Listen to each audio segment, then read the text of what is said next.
I learned a lot about business because I was dealing with different kinds of businesses, and I started to notice that they all had a lot in common. When you just work in one business, you have a tendency to think that the principles that apply to your business are specific to your business, but they're actually applicable in many other areas.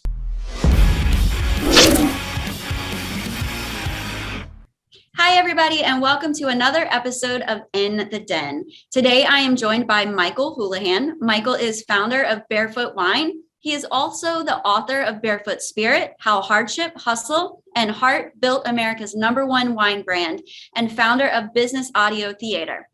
Michael, tell us a little bit about yourself and Barefoot Wine. Well, first off, welcome to the Den. Nice to be here, CJ. And if you don't mind just sharing with our audience who may not know, who and what is Barefoot Wine?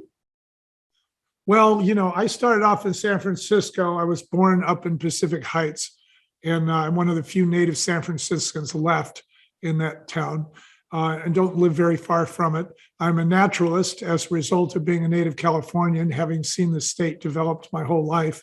I'm kind of like, please stop it now, And when we did Barefoot Wine, we were able to support a lot of conservation groups as a form of advertising, actually, to get the word out about our products. So we didn't have to give up. And Bonnie is from Portland, Oregon. She came down here from Portland for the same reason I came up here. We both wanted to get away from the cities because they were getting infilled, and we wanted to get back to the country. So we moved to the country and we met here. And so we're both urban refugees. And so that explains a little bit about why we're tree huggers and why we're conservation minded. But we took that idea into our business, and we'll talk a little bit about that later. Yeah. And I know that you had mentioned about, being urban refugees, and I kind of did things a little bit backwards. So I grew up in Central Florida in the South. I grew up on farms, the middle of nowhere, one stoplight in the town, when I was a young child. And I decided to make a move to Philadelphia. Don't ask me why. The short answer is I followed the money, right? and then I very quickly realized I'm not a city girl and I live in the suburbs. But throughout my career, there have been quite a few struggles that really led me to where I'm at. What are some of the struggles that you faced throughout making that transition and starting Barefoot Wine? Well, one of the biggest struggles that I faced was, you get onto this track where you go to high school, and then you go to college, and then they want you to declare your major, and then you graduate and you want to get a job, and then you get a job, and then it's like 5 or 6 years go by before you realize that you're really not happy, that this is not consistent with what you want to do with your life. But you're making so much money that you think, well, maybe I should just suck it up, or maybe I'll just do it for a few more years. And so that's the problem that I faced, which was that I was very successful in the corporate world, actually in the government world as well. And I was making too much money to quit, too much security, the retirement, all that stuff. So I ultimately had to come to grips with myself and just say, you're not happy here, Houlihan. You want to do something else. And so I quit, but I didn't even have a job. And my Irish grandmother said, how could you leave that fine civil service job with all that security, Michael?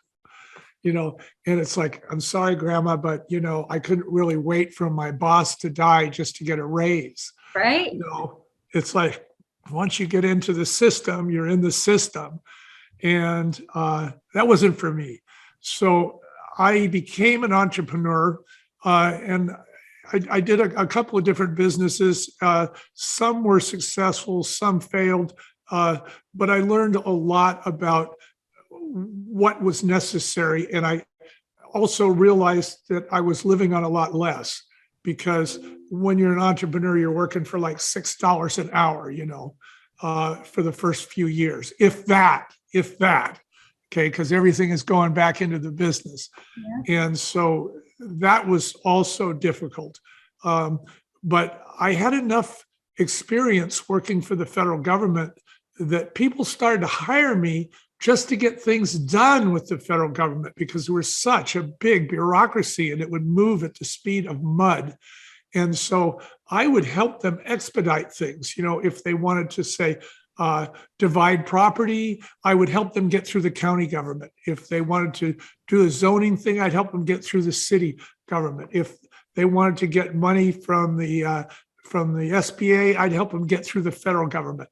And so it's because I wasn't afraid of the bureaucrats because I was one of them, see, and I knew exactly how they thought and I knew what was necessary to move things along. So that's how I got into consulting, because I started to have a consulting practice where businesses were coming to me to get things done, mostly with the government. In the process of all that, I learned a lot about business because I was dealing with different kinds of businesses, and I started to notice that they all had a lot in common. When you just work in one business, you have a tendency to think that the principles that apply to your business are specific to your business, but they're actually applicable in many other areas. And once I realized that, I wasn't afraid to go into business myself because I had learned enough about the principles that I could take those principles with me. And no matter what, at least I thought at the time, was thrown up against me, I could handle it. And I was probably maybe 40 to 50% right, because there was a lot of stuff I couldn't handle. We see that with, we interview a lot of different guests, and it's just like you said, it doesn't matter what industry you're in. We all have the same, types of strengths within our organizations, the same types of weaknesses, the same obstacles, little pieces change here or there. But like you said, the core values of what makes an entrepreneur successful, it doesn't matter the industry. They are those core values. Let's switch gears back to Barefoot Wine. We love Barefoot Spirit. Can you tell us a little bit more about how E and Jay Gallo hired you and Bonnie Harvey to keep the spirit alive with the brand? Well, it was interesting. So when we sold the brand, they came to us and they said, we'd like you to come and work for us as a brand consultant. And they used these exact words, to keep the Barefoot Spirit alive. Now, we like those words so much that our New York Times bestseller is called The Barefoot Spirit. See, and we've now got an audio book out called The Barefoot Spirit. And it was really interesting that they should frame it like that, because they knew that they were buying an entrepreneurial business that had a lot of fire and spark and a uniqueness. And they knew that their own business was a big company. And, when companies get big, they tend to go after efficiencies of scale, and they tend to want to standardize things. And as a result, it starts to get a kind of a corporate look. You can tell when a product has been acquired by a big company because it begins to lose its flavor, its spice. It just the way it looks on the shelf starts to dull down. It becomes a label. It isn't a brand anymore. It's a label. And so they didn't want that to happen. And I'll tell you, I have nothing but respect for them. And so, we worked for them for a year or so, and we helped them keep the Barefoot Spirit alive. And it was interesting for us because we were entrepreneurs. And, yes, we both worked in corporate cultures before, but to actually try to get an entrepreneurial spirit alive, keep it alive and inflamed in a corporate world was a challenge, because you have to remember, when you work in a big corporation, job security is job number one. See, and when you're working as an entrepreneur, the customer satisfaction and sales is job number one. Yeah. So, and when you work for a big company, your particular skill set, whether you're an engineer or a software person or whatever you do, an accountant, a manager, you belong to a group of managers. You get their periodical, you're part of their website, what other people in your profession make, see, and you use that to negotiate your salary. See, that's how corporations operate. In other words, it's a pretty strict division of labor. And when you have divisions of labor, you automatically get cells, you automatically get silos. And now it becomes more difficult for information to move between those cellular walls. And so for us, it was starting over and, basically bringing him back to the idea that Barefoot was a brand that had a purpose and a style. And yes, it had a product to go with it, but it wasn't the product. It was the style. It was, the promise. Those are the kinds of things that entrepreneurs bring to the table. It's hard for corporations to do that because their labor is all specialists. And entrepreneurs are more generalists. I mean, it's not unheard of that the winemaker has to also be the personnel manager or also has to help design the ads, for the wines or what have you. In any small business starting out, everybody wears all the hats. It's the only way to survive. There's too many demands and there's not enough skills. So that was the big challenge. Yeah. And I want to talk a little bit more about the spirit, but before we do, I want to hone in on something you said, and I want to make sure the audience didn't miss that. And that is that, the difference between an entrepreneurial business and a corporation. And that is that when you are an entrepreneur or a small business, your sales and your customers are number one. And I think that the sad reality is when a business does get large and turns into a corporation, that they forget that. And that's where people start to feel like a number, or they feel like robots. And it's just, stepping on other people's toes. And there's just a lot of chaos in there. But businesses cannot succeed without sales and without that customer service. So I just want to say to any of our listeners that are listening in on that is something super important that Michael said. Your sales department and your customer service should be your number one thought. The first thing you think about, and the major where you put your attention, your major point of attention needs to be on those two things. So I just wanted to hone in on that, Michael, because I could not agree with you more. And that's something that we preach on a regular basis here to our employees, is helping them understand why we look at customer service as our number one. Our clients are number one. If you could can the Barefoot Spirit and pour it out on the table, tell people, what does that look like? What is the Barefoot Spirit? Well, it's the entrepreneurial spirit, kind of West Coast style. Okay. So with no dispersions on the East Coast, the West Coast is more freewheeling, accepting, willing to try and experiment new ideas, less likely to take no for an answer. People in the West, if they get told no, they ask a different day, a different way, or a different person. Right. Because they know that the only person that can say no is themselves when they quit. So that's spirit. They say that team has spirit. Or, that's the spirit. We use the word spirit to really describe an attitude, which is, are you unsinkable? Are you positive? Optimistic, inclusive, those kinds of adjectives. But I really think that what the spirit really boils down to is resourcefulness. In other words, even if you don't have the money, you get the job done. Right. Even if the guy you depend on doesn't do the job, you do the job for the guy. In other words, that you have to provide for your customer or you're not going to get paid, period. The customer's the boss. Because that. You get off your high horse pretty fast. Get down in the trenches pretty fast. Do whatever you have to do.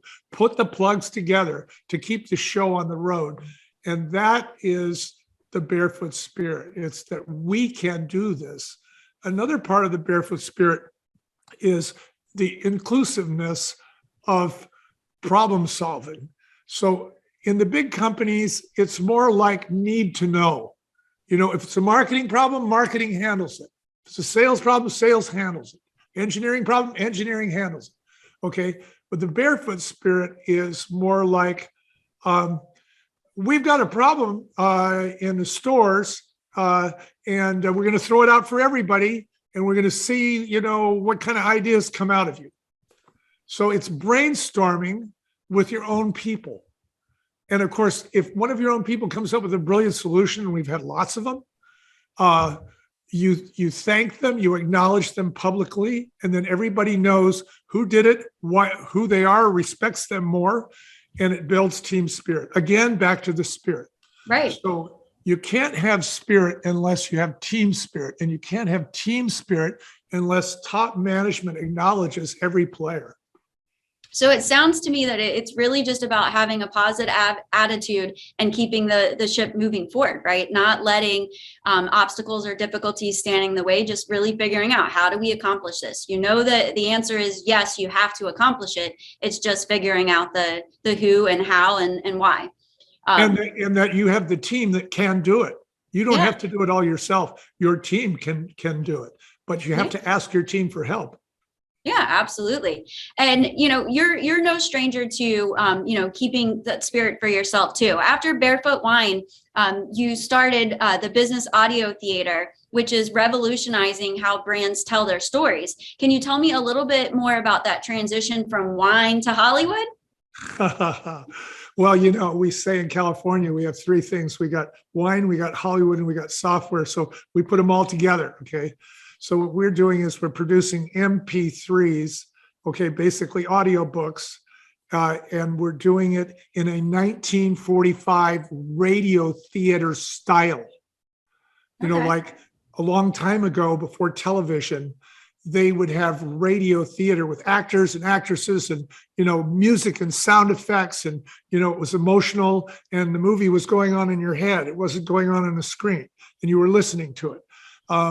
Now we have a big breakthrough in audio. I mean, podcasts are taking off, as you know. Audiobooks are taking off, as you know. Most people 24 to 45 years old prefer to get their information through their ears, and they want to give their eyes a rest. They're spending too much time on the screen already. And they like the idea of being mobile, and they like the idea of being on demand. So we took a look at this. We wrote our book, The Barefoot Spirit. And like when we wrote the book, we bought about 5 or 6 of the top selling business audiobooks in the country, and we read them. And they were all good, but I mean, they were very prescriptive, like, here's the 3 things you got to do, the 5 things to never do, and the 20 things your customer wants from you. Well, I'm sorry, I fell asleep on number 3. Okay. So then that became a bestseller. We went on a speaking tour, and we noticed about 6 years ago, everybody was coming in with earbuds. I mean, it was just like overnight, everybody was on earbuds. And so we said, well, what are you listening to? Is it hip hop? Is it rock and roll? What is it? And a guy would say, no, I'm listening to a podcast on how to improve my business. Another lady said, well, I'm listening to War and Peace. I always wanted to read it, but I can't sit still for that. And so we looked at each other and we went, this is where it's going. This is really interesting. We could get to a whole new audience if we had an audio book. So then we did the same thing. We bought the top 10 audiobooks, business audiobooks from Amazon. We listened to them.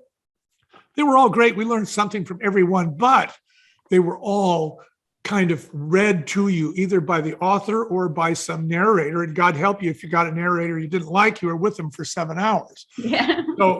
So we said, then one day we're driving across the Nevada desert, and here comes Prairie Home Companion, PBS. And it's this show called Guy Noir Private Eye, and it's a spoof on a 1945 radio show. I knew she was trouble when she walked in the door, that kind of thing. And we were listening to it and we were thinking, this is a great medium, to communicate business ideas through drama. Not through lecture, but through drama. You don't tell people in the first person, you tell people in the third person, right? So we decided to do that, and we put the word out. We made friends with some folks in Hollywood. that have Sherwood Players Productions in Hollywood. They have created a lot of movies and a lot of commercials for people and whatnot. And so they produced our book, The Barefoot Spirit. And we're happy to say it was one of the top 5 business audiobooks of 2020. And the judge said, you know why we awarded it this? Because we've never heard a business audiobook done this way before. So we knew that we were onto something, and we said, well, maybe some other founders would like to use this media. So then we started doing it for other founders, and they're using it to attract, engage, and retain their people. So they just basically give it away for free. They say, here's our story. Listen to it as you want to. Maybe it's 3 hours long, it's 6 segments, and you can listen to their story. And now you know that the guy wasn't born with a spoon in his mouth, or that the gal didn't come from a rich family. You know that they worked very hard to get where they are. I absolutely love that idea. That's, well, there you go. So the idea is, if you can break down to the point where you're a real human being, then people are going to identify with you and they're going to pull for you. And if they identify and pull for you, they're going to be more likely to want to work for you. If they're working for you, they're going to be more likely to want to stay. And if they're staying, they're going to be more likely to want to contribute because they know who you are, see? And they know what your values are, which is really important.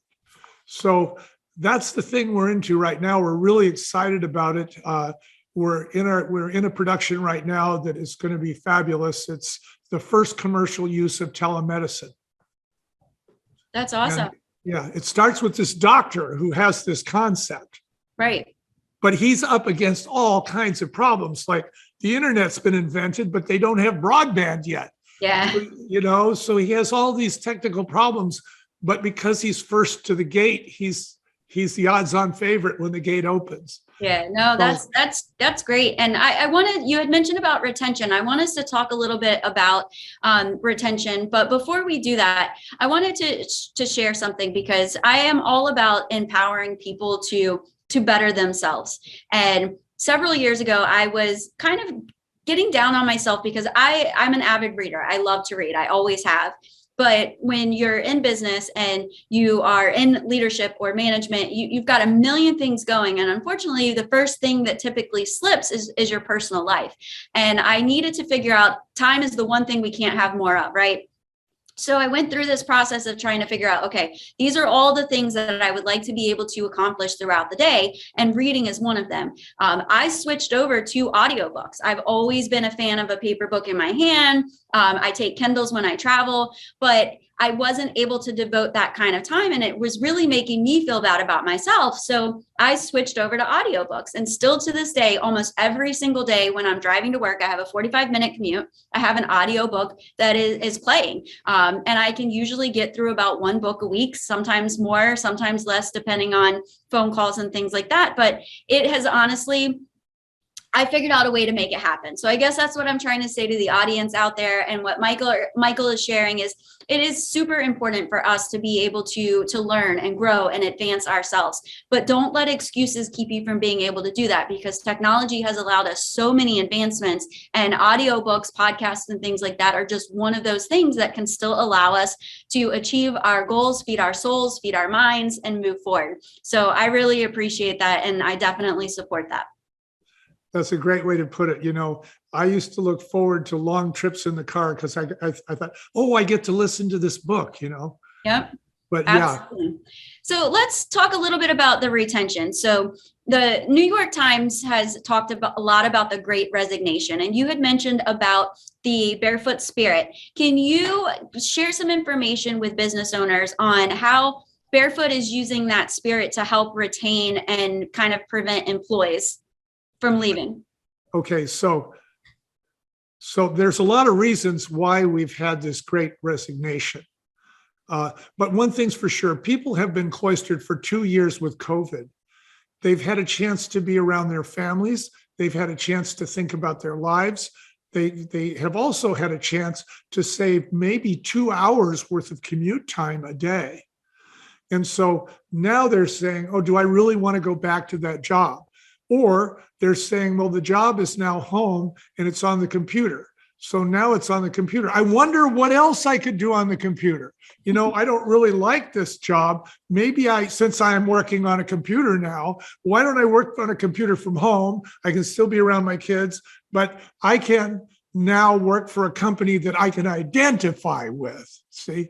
So it's not just the kids at home. It's what is the kid's life going to be like in 10 years, in 20 years? What's going to happen with the environment? What's going to happen with peace? What's going to happen with opportunity, with inclusion? All these issues that we face today, they're coming to a head right now. We're living in these tumultuous times.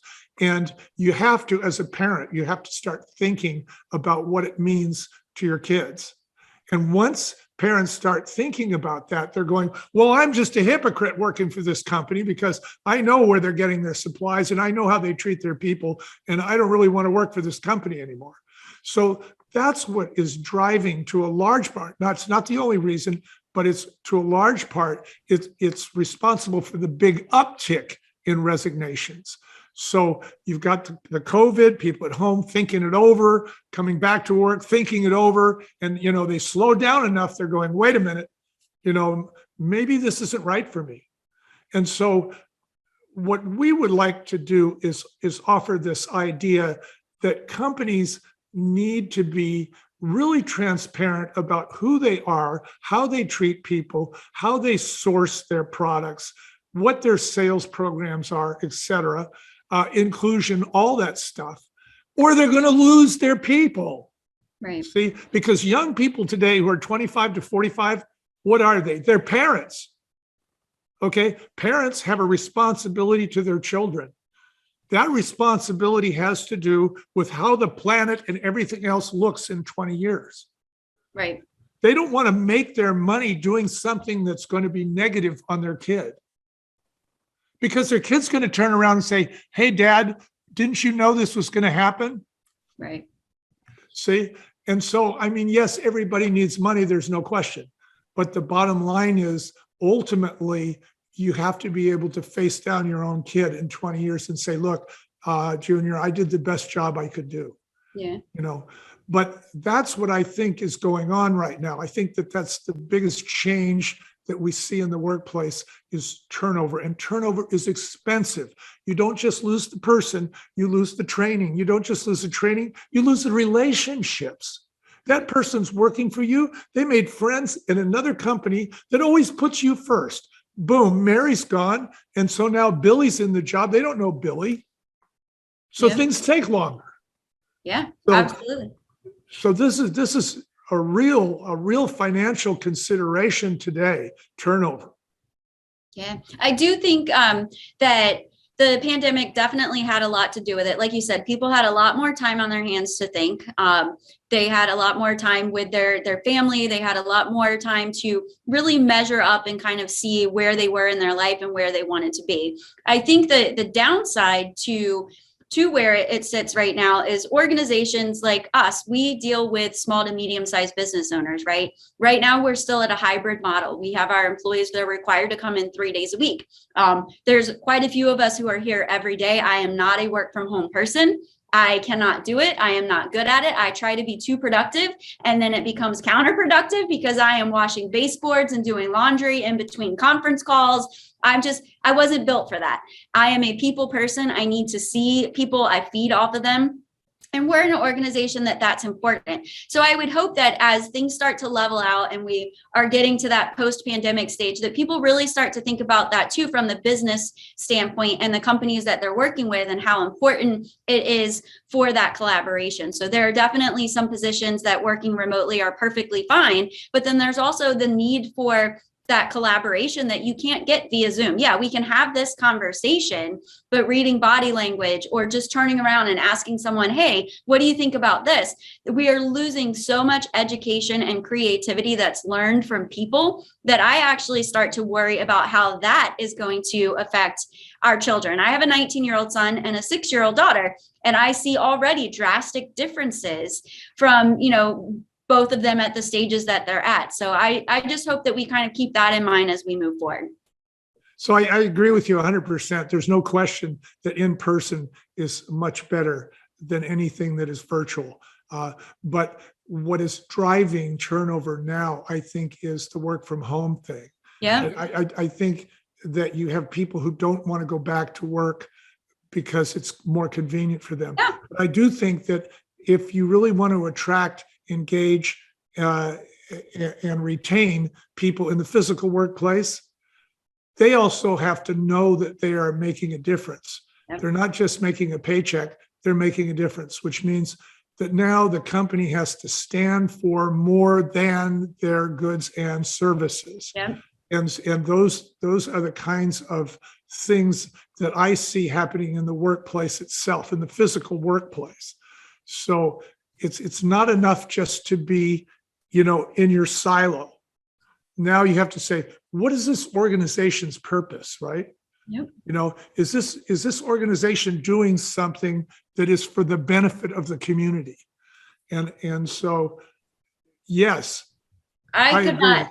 You're so many nuggets of wisdom there, but the one thing that you said hit it on the head. It truly is. It's about convenience. We can chop it up into any pieces that we want, but really at the end of the day, people got very comfortable during the pandemic with the work from home capabilities, and a lot of the frustration. Some are definitely concerned about their health and their well-being, but a large majority, it is about convenience. So I agree with you that it is the employer's responsibility to showcase what are the values of the company. What do we stand for? What are we here for? Why are we doing this day in and day out? And if the answer is the bottom line, then of course people aren't going to want to take their time to come in. And the customer-centric avenue and helping people understand the clients that you serve and the value behind that is definitely way more appealing for those who are willing to come into the office. Amen to that. Yeah. So let's talk about marketing, since I kind of threw one SEO in and we're talking a little bit about that. You have some experience with a unique form of advertising, and it's called cause marketing. Can you talk about how this is effective for startups and entrepreneurs and help spread the word about their products and services? Okay, so probably the biggest problem that entrepreneurs face is, how do I scale? How do I get the word out about my product or my services so that there's enough sales that it does scale? So we're really talking about advertising now. We're talking about getting the word out.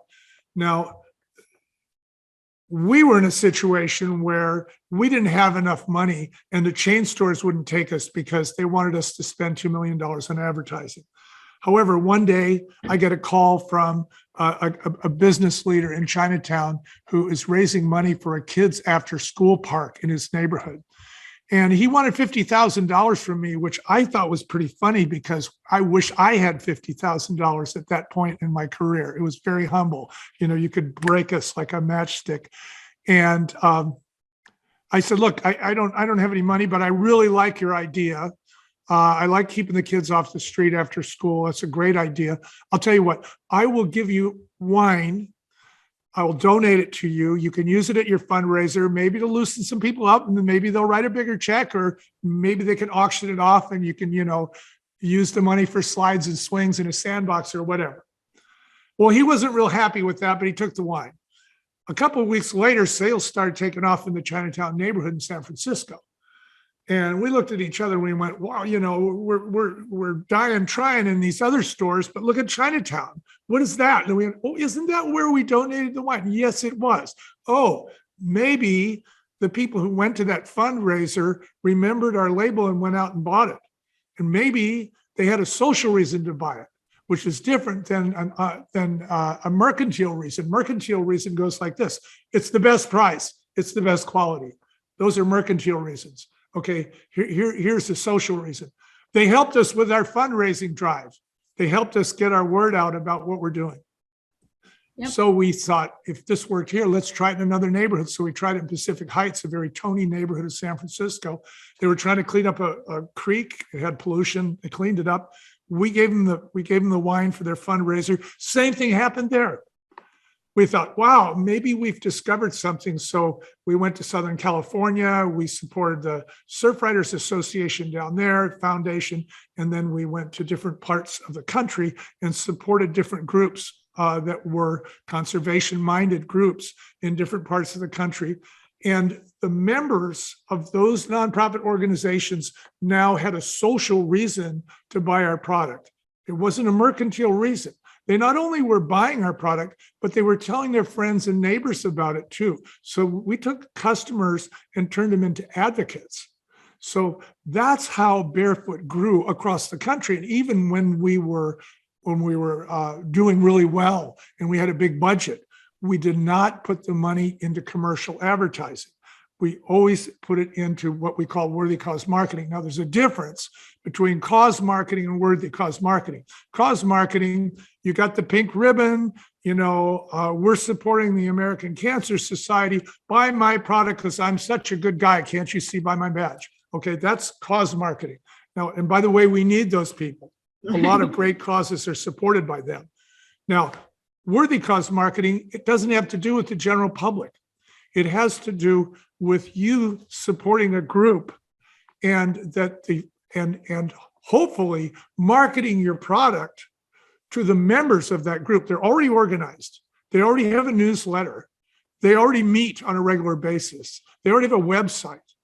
And the way that you can help them is you can take their goals and you can use their goals on your marketing materials, and you can help them raise funds by advertising their events on your products or through your services. So the idea here is it's not about bragging, it's more about helping. And it's not about writing a check. It's about getting the word out about their goals. Because you have access, had access to something they didn't. We had access to an audience, which was the supermarket shopper. Right. They could not get to her. She was a 37-year-old mom with 2 kids. They could not get to her, but we could get to her. And so we got to her with their goals and the problems that they solved. And then she, in turn, supported them. So if you're starting a business, you want to think about what is my goods and services? And now, what nonprofit organizations can I marry that do sort of like what I'm doing? Like if I'm selling fishing gear, fishing poles, maybe I should be supporting Wild Rivers or the Salmon Council, see? If I am, I don't want to leave any of our redneck friends out, but let's say we have a friend who actually is selling gun safety classes. Okay. So you don't have an accident. And he decided to support the PTAs, the Police Association, the Sheriff's Association, the Highway Patrol Associations, and he was helping them get the word out about what they do and offering his classes as an auction item in their fundraisers. Yep. And then he would go to their fundraisers and explain to them why he supported them and what he was doing. So, and that was his whole form of advertising. And he was booked solid with his classes. So it isn't just wine. It could be anything. There's a disparate amount of extreme there between gun safety and wine. But those extremes were both supported by worthy cause marketing. I think that it's absolutely phenomenal if you really kind of think about that, because we think there's so many different events that happen, and you're at an event and they're serving you food or wine, or they have raffle baskets and things like that. It's a huge opportunity to get those goods and services out there. And then it's just like word of mouth. But not only do they get to say, hey, listen, I had this wine, it's amazing, you should try it. They're also married to that wine because they feel that wine supported us, the same cause that they are supporting of. So I think that it's worthy cause marketing is a perfect way to marry goods and services with what we as humans need to see our businesses moving towards. And it doesn't necessarily have to be done the same way that you said, but a company needs to stand for something, and your employees need to understand, what do we support and how are we supporting them? Exactly. Yeah, we have a ton of food sitting here right now because we're collecting food for a food bank that's local, and we're made it a contest for our team, and we send out reminders almost every day telling them where they sit, and we're trying to make it fun and engaging. But at the end of the day, they know that we're doing this to support this local cause. And that's something that businesses can do. And by us doing that, people in the community see us as a digital marketing agency participating. And if they ever need our services, guess what? Now we're in bed with something that they are also in bed with. And that makes a world of difference. Absolutely. Absolutely. The thing that a lot of people do is they will donate their goods and services to a worthy cause and expect sales to take off.